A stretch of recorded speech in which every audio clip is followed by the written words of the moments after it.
Tuhan bersamamu.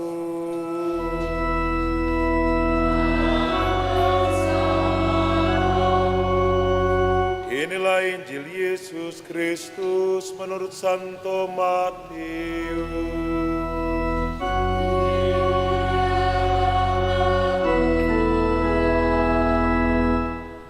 Ketika mendengar bahwa Yohanes Pembaptis ditangkap, Yesus menyingkir ke Galilea. Ia meninggalkan Nazaret dan diam di Kapernaum di tepi danau, di daerah Zebulon dan Naftali, supaya genaplah firman yang disampaikan oleh Nabi Yesaya. Tanah Zebulon dan tanah Naftali, jalan ke laut, daerah seberang sungai Yordan Galilea, wilayah bangsa-bangsa lain. Bangsa yang diam dalam kegelapan telah melihat terang yang besar. Dan bagi mereka yang diam di negeri yang dinaungi maut, telah terbit terang. Sejak waktu itu, Yesus memberitakan, "Bertobatlah, sebab kerajaan surga sudah dekat." Dan ketika Yesus sedang berjalan menyusur danau Galilea, ia melihat dua orang bersaudara, yaitu Simon, yang disebut Petrus, dan Andreas, saudaranya. Mereka sedang menebarkan jala di danau, sebab mereka penjala ikan. Yesus berkata kepada mereka, "Mari, ikutlah aku, dan kamu akan kujadikan penjala manusia." Lalu mereka pun segera meninggalkan jalannya dan mengikuti dia. Dan setelah Yesus pergi dari sana, dilihatnya pula dua orang bersaudara, yaitu Yakobus, anak Zebedeus, dan Yohanes saudaranya, bersama ayah mereka Zebedeus, sedang membereskan jala di dalam perahu. Yesus memanggil mereka, dan mereka segera meninggalkan perahu serta ayahnya, lalu mengikuti dia. Yesus pun berkeliling di seluruh Galilea.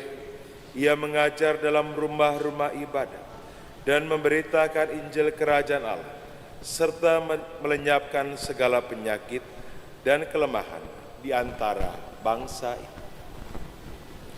Demikianlah sabda Tuhan.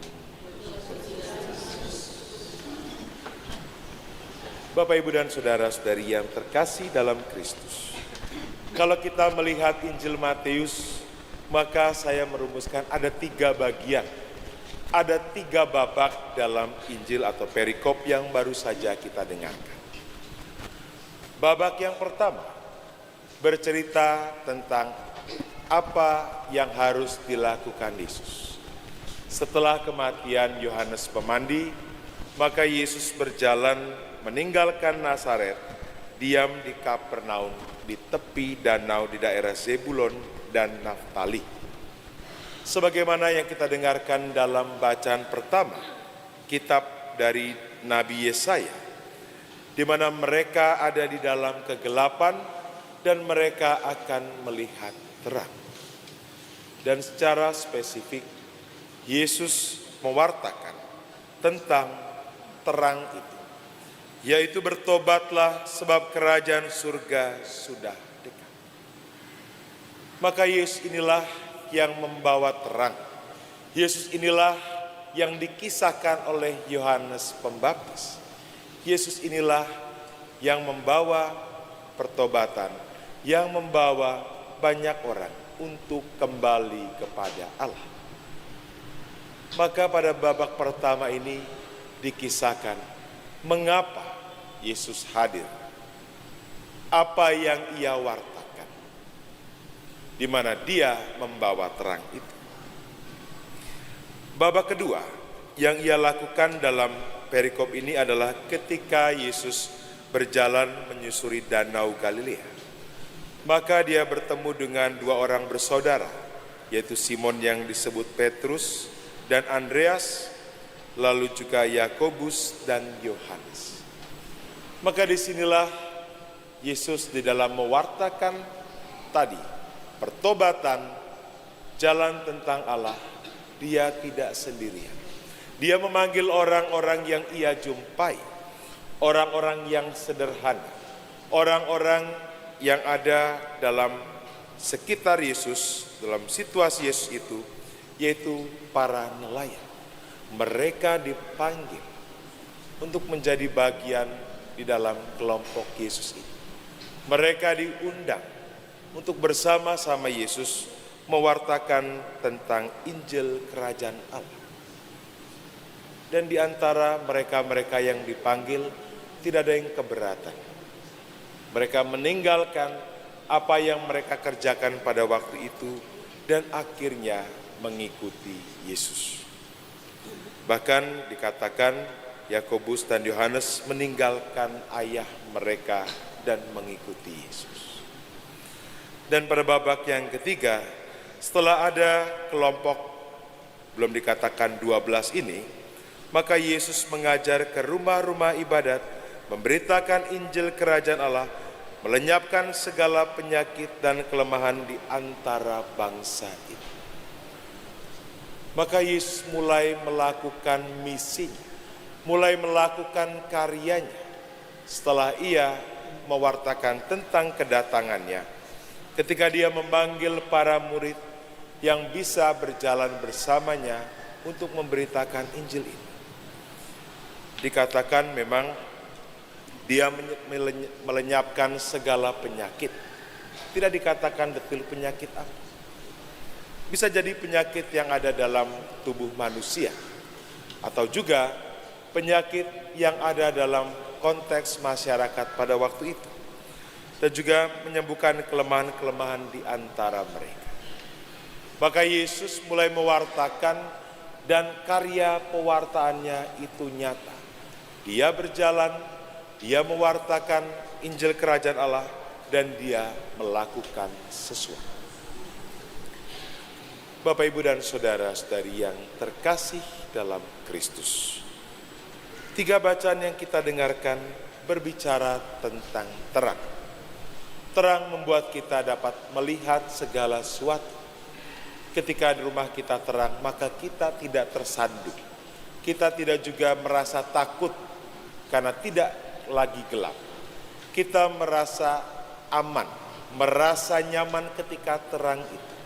Dan inilah yang dilakukan Yesus, yaitu membawa terang itu ke dunia, supaya setiap bangsa itu tidak lagi mengalami kegelapan, tidak lagi merasa takut, tidak lagi tersandung, tidak lagi merasa tidak nyaman.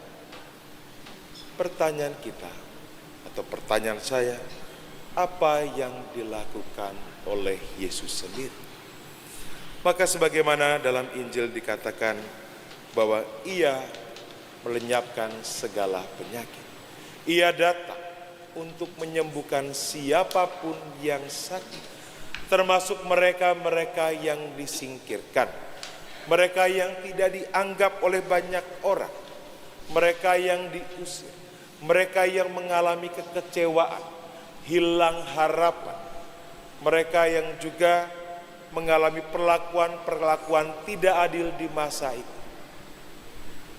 Maka Yesus hadir bersama dengan para murid yang sederhana ini untuk supaya dekat dengan banyak orang, supaya orang tidak takut dengan Yesus dan kelompoknya ini. Dan memang banyak yang tersapa akan hadirnya pewartaan dan juga apa yang dilakukan oleh Yesus. Sehingga dalam kisah-kisah berikutnya dikatakan banyak orang itu datang mengikuti kemanapun Yesus pergi. Kesembuhan yang dilakukan oleh Yesus itu nyata dan dialami oleh banyak orang. Dan inilah yang membuat mereka tergerak hatinya untuk mengikuti Yesus. Bapak, Ibu, dan saudara-saudari yang terkasih dalam Kristus. Kita adalah juga bagian dari murid-murid Yesus. Mungkin kita tidak lagi 12, kita berbanyak, bisa jadi 12.000. Dan disinilah kita diundang untuk berjalan bersama Yesus, mewartakan terang. Bagaimana mewartakan? Mungkin kita bisa merefleksikan, apakah kehadiranku itu justru membuat ketidaknyamanan dalam kelompok ataupun komunitas? Apakah kehadiranku lebih banyak membantu banyak orang, atau justru sebalik? Apakah kehadiranku juga dapat membangun satu sama lain? Di dalam bacaan kedua dikatakan bagaimana Rasul Paulus ketika menuliskan kepada jemaat di Korintus, dia menekankan bagaimana mereka semua seia sekap. Mereka tidak lagi terpencar-pencar. Oh, ini kelompok Paulus. Oh, ini kelompok Apolos. Oh, ini kelompok yang lain. Yang mereka wartakan sama. Tetapi mereka kencang kuat dalam kelompok. Maka Paulus ingin supaya mereka pecah. Supaya mereka kembali kepada satu yang diwartakan, yaitu Kristus sendiri, dan juga mewartakan akan salib Kristus yang akan membawa mereka dalam kesucian. Kita sebagai kelompok Kristiani, Gereja Katolik, juga membawa bagaimana persaudaraan, persatuan itu sebagai sebuah komunitas. Komunio ini juga memberikan warna bagi negara dan bangsa kita, terlebih tempat di mana kita berada. Bagaimana kedamaian, bagaimana juga persaudaraan, cinta kasih itu ada di dalam. Maka marilah kita mohon rahmat Allah supaya di dalam membawa terang bagi dunia ini juga semakin kita wujudkan, semakin kita usahakan sebagai pribadi ataupun juga sebagai gereja yang berada di dunia ini. Amin.